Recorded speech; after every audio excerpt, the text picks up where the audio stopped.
Добрый вечер. Смотрите, дорогие друзья, aziz dostlar, kanalıma daxil olanlar. Görün, bax bunu, bu səməni İsa Peyğəmbərin o bayram günlərinə həsr edib. 17'si 18 Mart'ta, 18 April'de bu ilin 2025 ilin 18 April'de İsus Hristosa Peyğəmbərin, Allah'ın oğlunun hesabına, onun xatirinə, onun xatirəsinə, onun Pasxa günlərinə əkdim. Bak görürsünüz.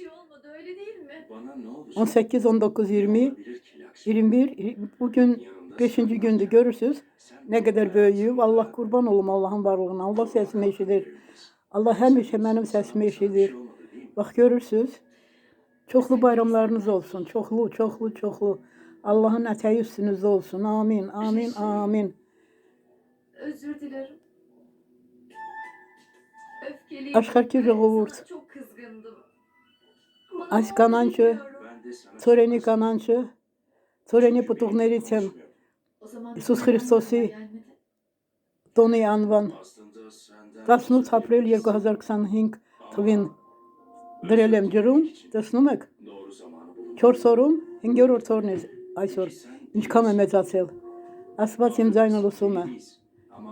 Biz beni kurtarmak için. Senin tehlikede olduğunu şat doner başka bir şey antkasnek. düşünemiyorum. Zer antanikov, zer haraznerov.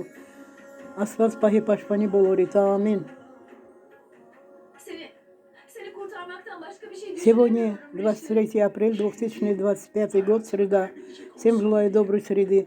Дорогие друзья, вот эта зелень с пшеницей я выращивала Evet.